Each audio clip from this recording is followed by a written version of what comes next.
성경 로마서 15장 14절에서 33절 그리고 16장 25에서 27절입니다.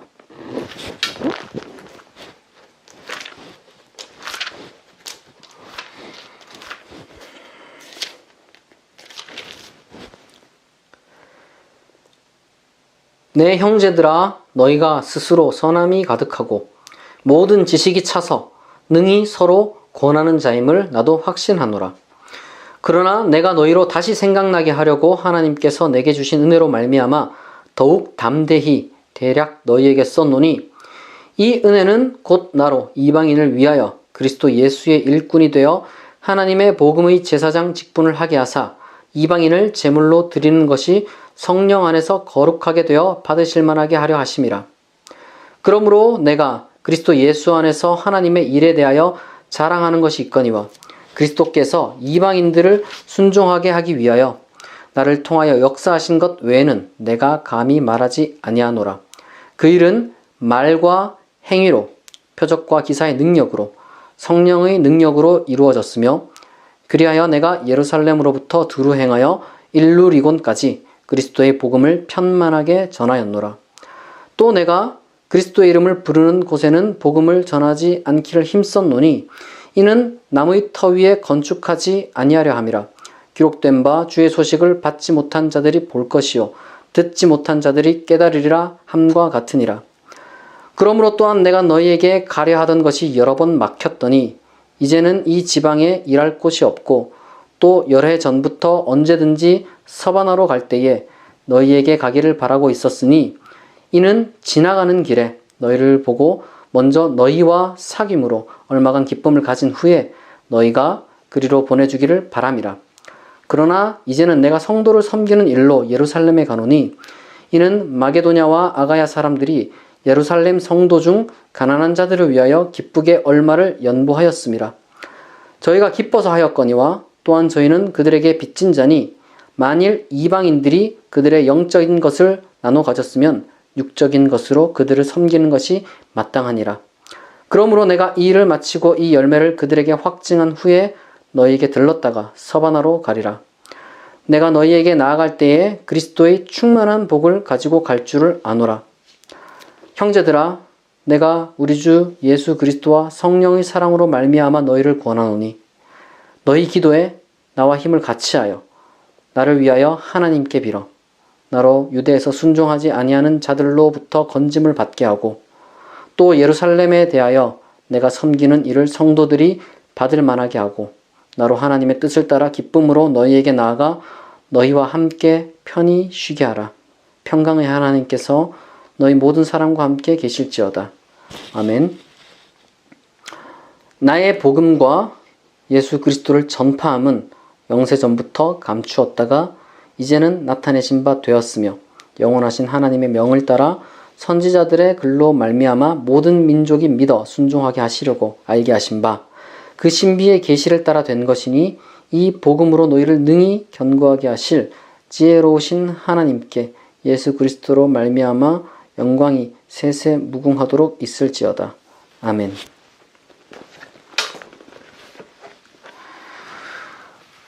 로마서 강의 마지막 시간입니다.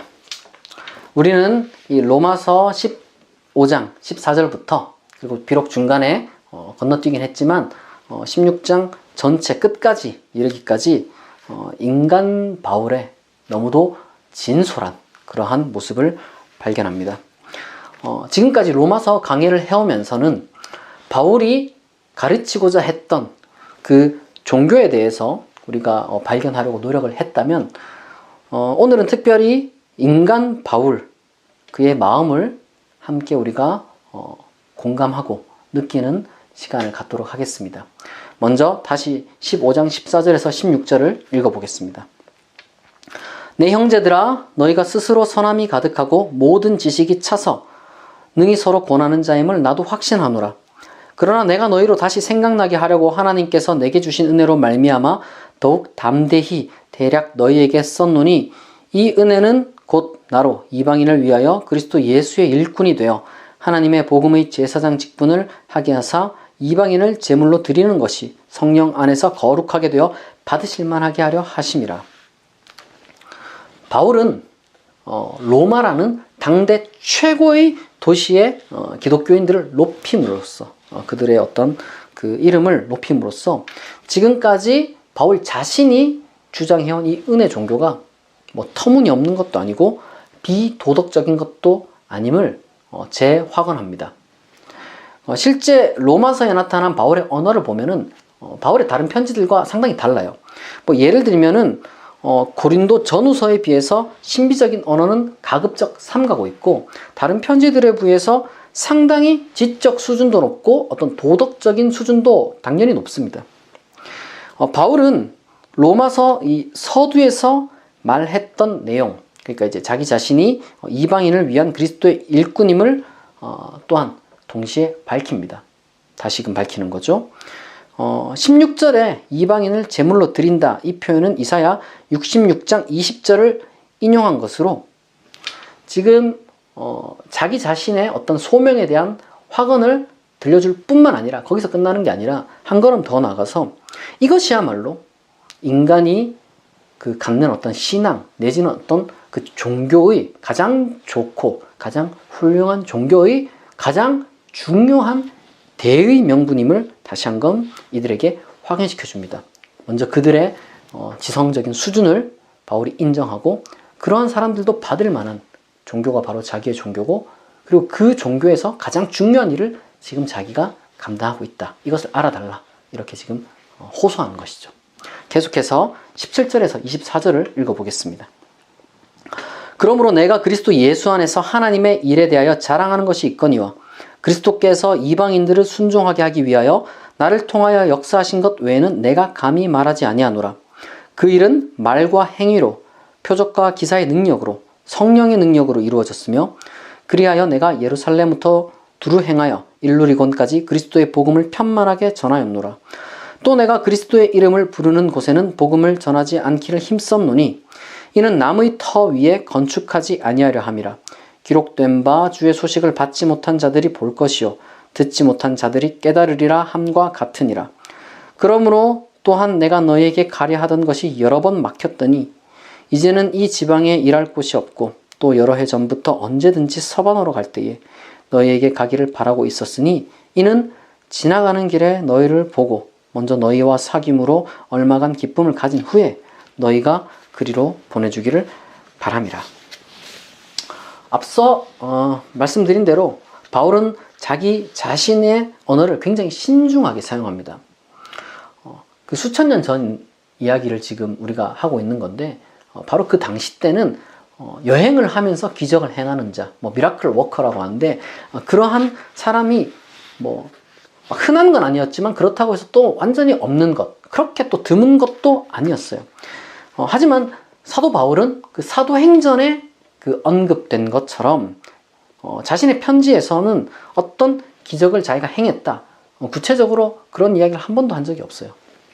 단지 자신의 사역에 하나님이 함께했다, 그리고 나 역시도 어떤 그런 기적 같은 일들을 경험했다, 이런 식으로 간접적으로만 인용하는 겁니다. 하나님이 자기와 함께 하신다, 이걸 지금 말하고자 하는 것이죠.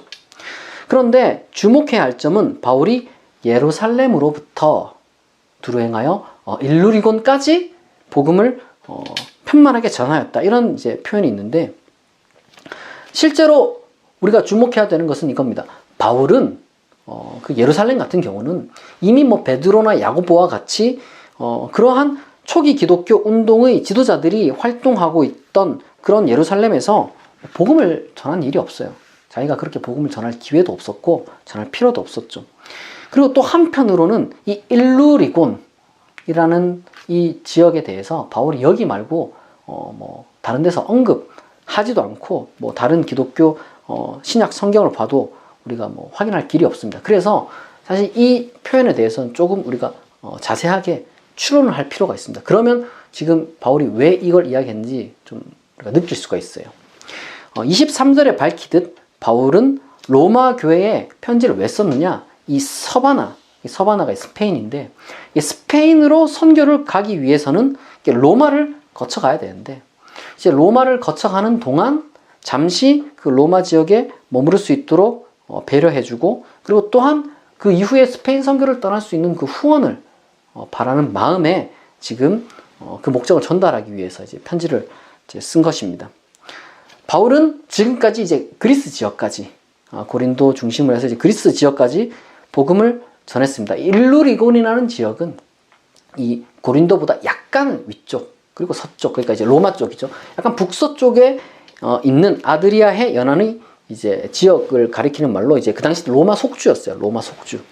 그러니까 바울은 실제로 뭐 자기가 일루리곤까지, 그 일루리곤 지역도 복음을 전했는지 뭐 아닌지 사실 우리가 확인할 길이 없기 때문에, 어떤 학자들은 지금 이 표현을 가지고 사실 바울이 일루리곤까지 들어가서 복음을 전한 것이 아니라 일루리곤 그 경계까지 가서, 그러니까 실제로는 그 뭐 고린도 지역, 그리스 지역까지 전한 게 아니냐, 이렇게 이제 추론하기도 하는데, 단순히 그렇게 지역을 이야기하는 거면 왜 예루살렘을 그럼 굳이 언급했는지 우리가 좀 이해가 하기 어렵습니다. 그래서 지금 바울이 이 편지를 쓰는 목적이 선교이기 때문에 이제 그 목적에 맞게 이 표현도 우리가 해석을 해볼 필요가 있는 거죠.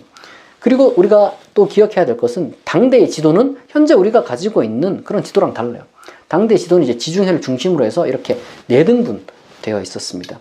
단순히 우리가 따지자면 예루살렘은 그 기독교의 복음이 시작된 그 출발 지휘자 동시에 이제 가장 동쪽에 있는 것이죠. 그 스페인은 가장 서쪽에 있는 것이고, 그리고 바울은 그러한 어떤 지도에 근거해서 자기는 이제 정말 전 세계 땅 끝까지, 동쪽부터 이제 서쪽 끝까지 전하는 것이 자기의 어떤 사명이라고 생각을 했습니다.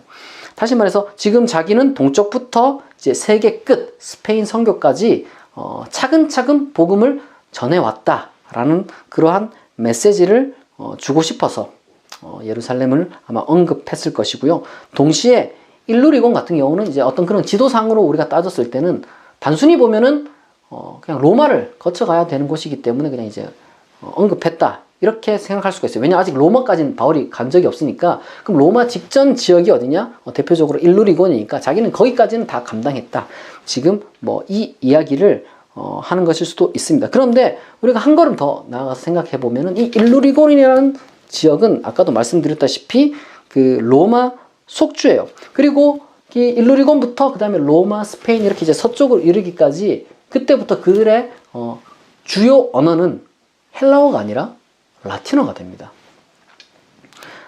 다시 말해서 지금 이런 언어적인 그 지리적인 특성을 포착한 스탠리 포터라는 한 신약학자는 무엇이라고 말하냐면, 지금 바울이 내가 일루리곤까지 복음을 전했다, 이 말을 꺼낸 이유는 은근히 비록 막 이렇게 티를 내는 건 아니지만 나는 로마나 스페인에서도 복음을 전할 수 있을 정도로 라틴어로 이미 일루리곤에서 복음을 전했다는 것을 은근히 암시하는 것이다, 이런 식으로 해석을 하기도 합니다. 뭐 로마 같은 경우야 당연히 뭐 그 당시 때는 라틴어도 헬라어도 두 개 다 사용했기 때문에 바울이 뭐 이렇게 로마서를 헬라어로 기록하고 그것을 받은 로마 기독교 공동체는 별 문제 없었다고 할 수 있습니다만은, 문제는 스페인 지역인 거예요. 스페인에서 선교를 하려면 라틴어를 할 줄 알아야 됐단 말이에요, 그 당시 때는. 그런데 만약에 뭐 라틴어도 할 줄 모르는 선교사가 로마에 편지를 보내가지고 선교 헌금을 달라, 후원해달라 그러면은 탐탁치 않을 수도 있잖아요. 아마도 바울은 그러한 것을 염두에 뒀을지도 모릅니다. 우리가 뭐 예를 들어서 어디 저기 뭐 영어권이나 아니면 영어가 아닌 전혀 다른 언어를 사용하는 지역에 누가 선교를 간다, 선교 헌금을 좀 지원해달라, 이렇게 얘기를 하는데 그 선교사가 그 지역 언어를 할 줄 모른다, 그러면 탐탁치 않을 거 아니에요. 아무래도 좀 돈을 준비하고 그를 맞이하는데 조금 많이 망설였을 것입니다. 그런 것을 일종의 뭐랄까 그런 불안을 간접적으로 제거하기 위해서 그런 표현을 쓴 것이 아닌가, 이런 식으로 해석을 하고, 저는 거기에 상당한 타당성이 있다라고 생각을 합니다. 바울은 어쨌거나 자기 자신의 어떤 복음과 선교에 대한 열망이 있었던 사람이잖아요. 그러니까 또한 동시에 현실적인 사람이었고, 그러니까 로마 교회 교인들을 안심시키기 위해서, 그리고 이제 자신의 어떤 선교적인 그 마인드, 준비된 이런 것들을 보여주기 위해서 냉정하게 그런 언어를 썼을 겁니다. 그런데 바울이 곧바로 지금 내가 로마로 가겠다 이렇게 이야기를 하지 않아요. 무슨 할 일이 있다 이렇게 이야기를 합니다. 그게 이제 25절에서 29절인데요. 그러나 이제는 내가 성도를 섬기는 일로 예루살렘에 가노니 이는 마게도냐와 아가야 사람들이 예루살렘 성도 중 가난한 자들을 위하여 기쁘게 얼마를 연보하였음이라. 저희가 기뻐서 하였거니와 또한 저희는 그들에게 빚진 자니 만일 이방인들이 그들의 영적인 것을 나눠 가졌으면 육적인 것으로 그들을 섬기는 것이 마땅하니라. 그러므로 내가 이 일을 마치고 이 열매를 그들에게 확증한 후에 너희에게 들렀다가 서바나로 가리라. 내가 너희에게 나아갈 때에 그리스도의 충만한 복을 가지고 갈 줄 아노라. 바울은 지금 마게도냐와 아가야 지역에서 모은 그 헌금 내지는 뭐 연보를 예루살렘 교회의 가난한 사람들에게 일단 전달을 먼저 하고 그 다음에 이제 자기가 로마로 가겠다 이렇게 이야기를 합니다. 이게 실제 그 자신의 뭐 계획을 밝히는 것일 수도 있는데 근데 이 계획을 굳이 밝히는 이유는 지금 로마 공동체에 로마 교회에 어떤 암시를 주고 있느냐 이제 교회 간에 후원하는 것, 이제 자연스러운 것이다. 이것을 드러냄으로써 그러니까 나를 후원해달라. 내가 이제 선교 가는 것도 후원해달라. 이런 것에 대해서 또한 그 우회적으로 은근히 암시하는 것일 가능성이 높습니다. 그리고 예루살렘으로부터 시작된 복음이잖아요. 예루살렘으로부터 그 시작된 복음이 다름 아니라 바로 이방인의 사도인 바울 자신을 통해서 복음을 받은 그 이방인들이 물질로 후원하는 것은 당연하다. 지금 바울이 이 말을 하는 것은 어찌 보면은 로마 교회의 그 뭐 후원에 대해서 좀 강하게 말하면 이제 압박을 하는 것이 되고 동시에 지금 자신은 이 마케도니아와 아가야에서 모은 그 연보, 이 헌금을 다른 데 쓰는 게 아니라 예루살렘 교회의 가난한 자들에게 지금 전달하겠다라는 것을 밝힘으로써 바울 자신은 돈을 밝히는 선교사가 아니라고 지금 이야기를 하는 거예요.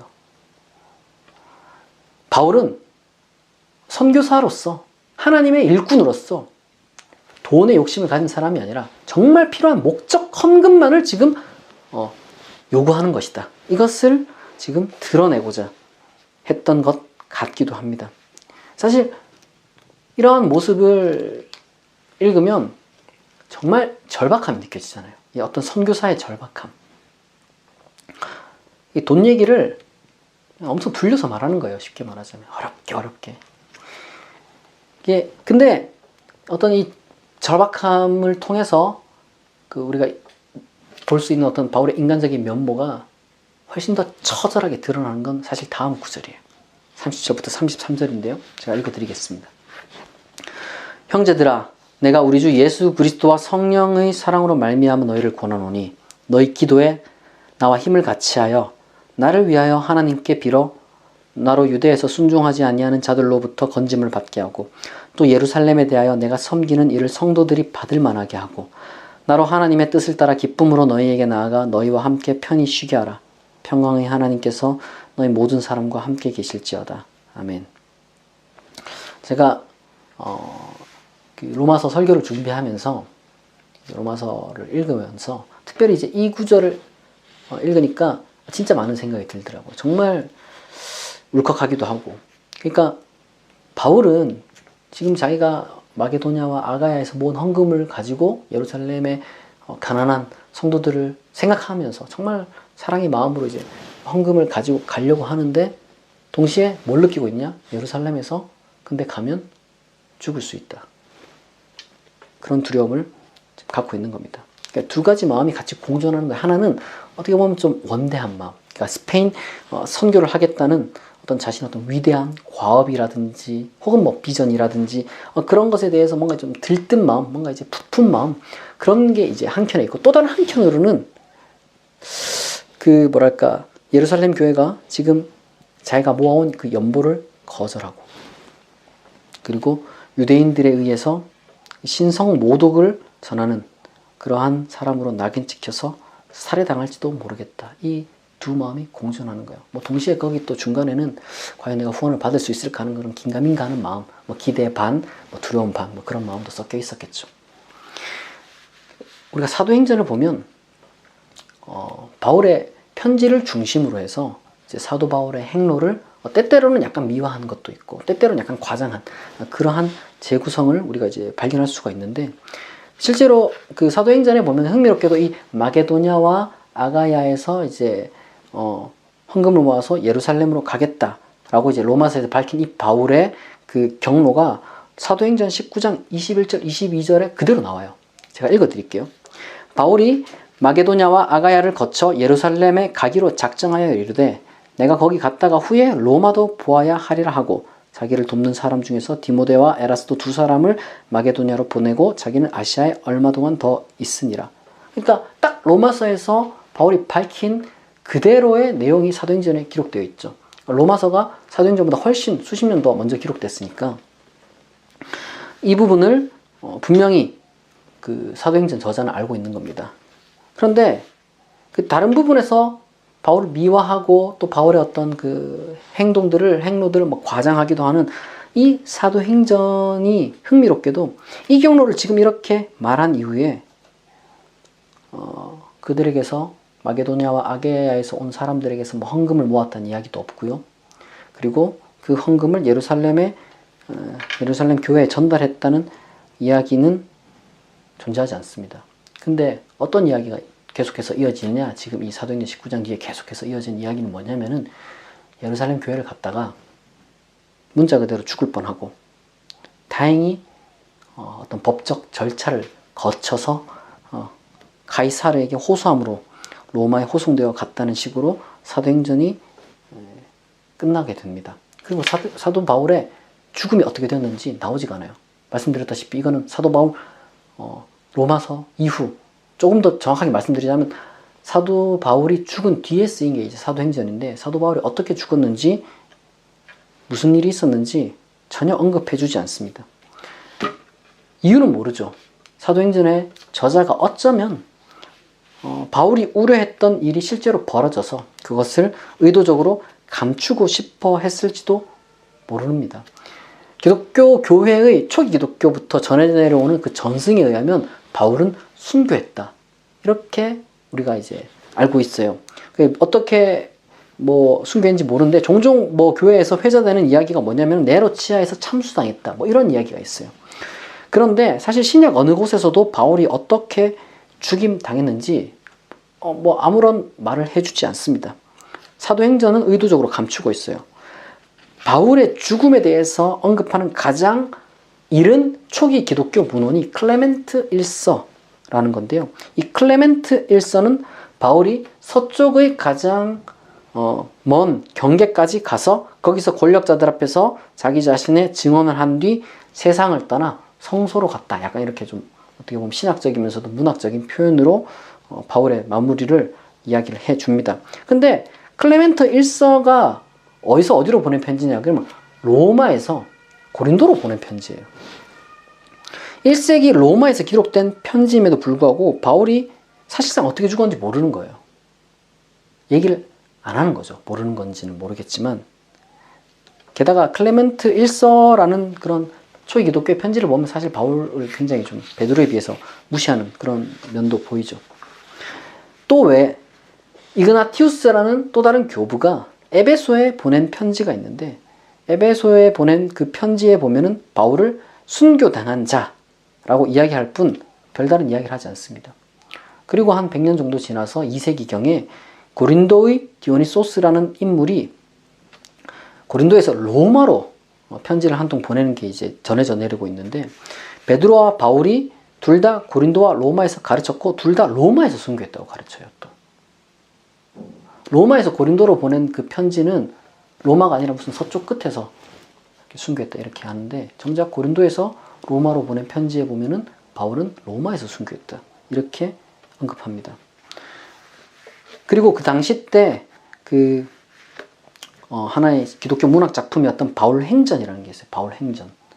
그 바울행전을 보면은 바울에 대한 어떤 그 이야기가 나오는데, 바울이 창문에서 떨어져 죽은 네로의 술 관원 중에 한 사람인 파트로클루스라는 사람을 이제 살려내요. 그런데 이제 이 파트로클루스가 살아난 다음에 네로에게 갑니다. 그러니까 네로가 깜짝 놀라니까 이게 무슨 일이냐. 그러니까 이 기적이 영원한 왕 그리스도 예수의 이름으로 일어났다 이렇게 말을 하자, 네로가 그 기적을 일으킨 바울을 데려와서 바울이 이제 목을 잘라서 참수를 했는데 그 죽는 순간에 바울의 목에서는 우유빛깔 피가 쏟아져 나오더라. 뭐 이런 그런 문학 작품 이야기가 있습니다. 제가 드리고 싶은 말씀 그거예요. 초기 기독교 역사 속에서 바울이 죽은 지 얼마 되지 않은, 뭐 100년 정도밖에 되지 않은 그 기독교 역사 속에서 바울의 죽음은 두 갈래로 이제 해석이 됩니다. 하나는 사도행전에 나온 것처럼, 사도행전에서 혹은 암시하는 것처럼 그 예루살렘의 유대인에게서 위협이 있었다. 정작 로마는 바울을 보호하려고 했다. 이런 이야기가 사도행전 통해서 이제 보존되어 전해져 내려오고 있고, 그 이후에 기독교인들은 바울은 사실상 그 죽음의 위협을 이방에서, 뭐 로마든 뭐 어디든 이방에서 있었다. 이렇게 이야기합니다. 근데 중요한 것은 어떤 식의 해석이든지 간에 바울의 죽음에 대해서는 언급을 하지 않는다는 거예요. 그럼 바울 자신은 어떠냐? 정작 바울 자신의 편지를 보면 지금 로마서에서 우리가 확인했던 것처럼 바울 자신은 죽음의 위협을 사도행전에 묘사된 것처럼 예루살렘의 유대인들로부터 느꼈다는 거예요. 사도행전 그 자체에서 볼 수도 있는 것처럼 바울은 로마의 재판을 받으러 간 게 뭔가 문제가 있어서 그런 게 아니라 자기 자신이 직접 항고해서 갔다. 이렇게 이제 기록되어 있죠. 무슨 말이냐면 사도행전은 바울의 그 로마법에 의하면 바울은 무죄라는 것을 끊임없이 반복해서 이야기를 해주고 있어요. 바울의 편지들 중에 이제 구금 상태에서 편지를 쓴 것임을 알려주는 그런 편지 중에 하나가 바로 이제 빌레몬서가 있고 빌립보서가 있는데, 근데 빌립보서에 보면은, 빌레몬서 너무 개인적인 편지라 중요한 이야기는 별로 없고, 빌립보서에 보면은 자기 심정을 이야기를 하는데, 거기에 보면 이렇게 되어 있습니다. 빌립보서 일부 구절들을 제가 읽어드릴게요. 이는 내게 사는 것이 그리스도니 죽는 것도 유익함이라. 만일 너희 믿음의 재물과 섬김 위에 내가 나를 전제로 드릴지라도 나는 기뻐하고 너희 무리와 함께 기뻐하리니, 내가 그리스도와 그 부활의 권능과 그 고난의 참여함을 알고자 하여 그의 죽으심을 본받아 어떻게 해서든지 죽은 자 가운데서 부활에 이르려 하노니. 이렇게 말합니다. 바울은 지금 자기가 어떤 식으로든 구금 상태에 있는데 언제 죽을지 모른다는 거예요. 쉽게 말해서 죽을 각오가 되어 있다. 지금 이 얘기를 하는 겁니다. 게다가 빌립보서 1장 17절에 보면 누군가는, 어떤 사람은 바울이 어떤 빨리 죽도록 바울의 죽음을 촉진하기 위해서 그리스도를 전파한다. 이런 말을 해요. 맥락을 알면 무서운 얘기죠. 무슨 말이냐면 바울이 전하는 복음이 이단적이고 잘못된 신성 모독적인 복음이라서 자기네들이 바울과 다른 복음을, 그리스도를 전파함으로써 바울은 정말 죽어도 되는 인간이구나 라는 그런 식의 인식을 심어주기 위해서 복음을 전한다는 거예요. 그러한 맥락을 알게 되면 너무 두렵고 소름 돋는 일이 지금 바울 주변에서 일어나고 있는 겁니다. 죽음이 눈앞에 있는 그 두렵고 또한 고독한 순간에도 바울은 빌립보 교회, 자신의 성도들을 위해서 최대한 그 두려움을 억누르고 있어요.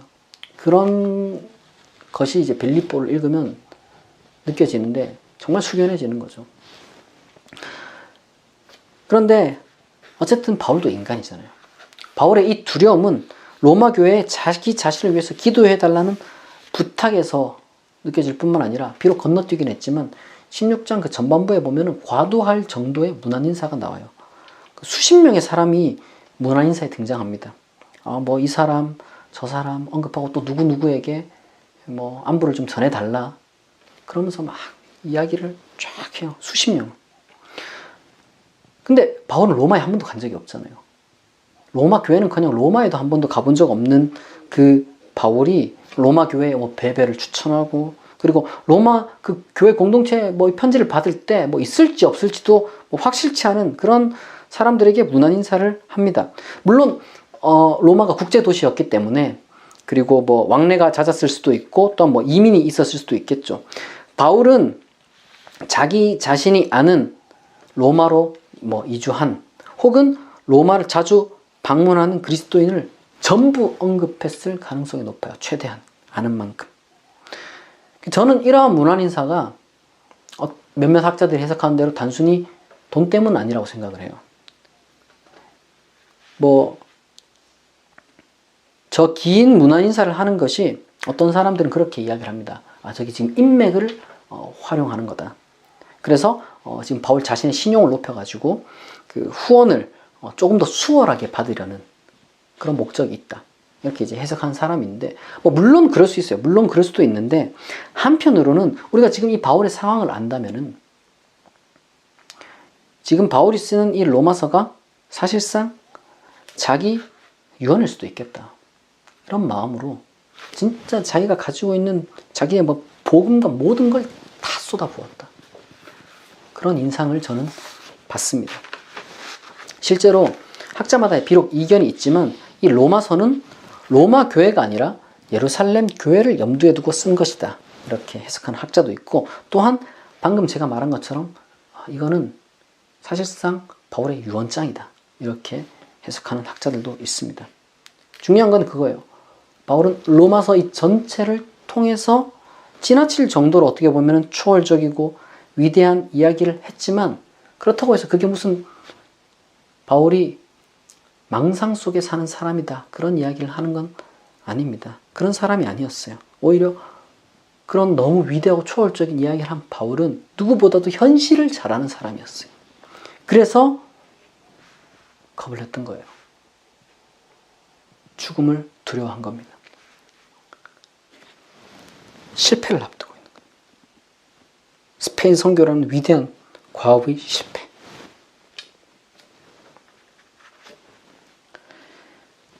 정말 인간적인 거예요. 바울의 마음을 제가 이렇게 이제 로마서를 묵상하면서 생각해 보니까,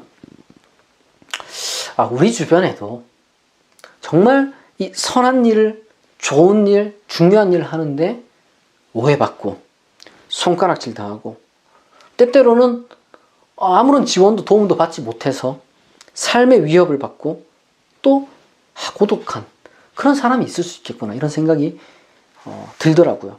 지금 아마 이 설교를 듣는 여러분들이 혹은 여러분들 주변에 그런 의롭고 훌륭한, 하지만 바울처럼 그 괴로움을 억누르면서 하루하루 선하게 살아가는 그런 누군가가 또 떠오를 수도 있겠죠.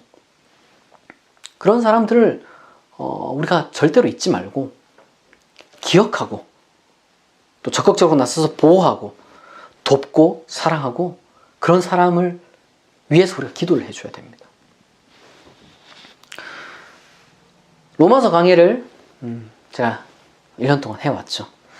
제가 비록 바울처럼 그동안 저를 후원해 주시고 또한 이 사역을 진행하도록 기도하고 도와주신 모든 분의 이름을 제가 다 불러드리지는 못하지만, 어쨌거나 제 설교를 듣는 모든 사람들에게 제가 문안을 드립니다.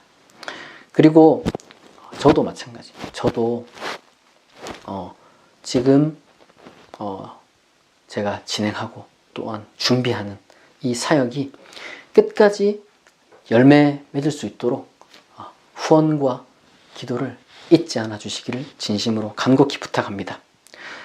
지금까지 로마서 강의를 들어주셔서 진심으로 감사합니다.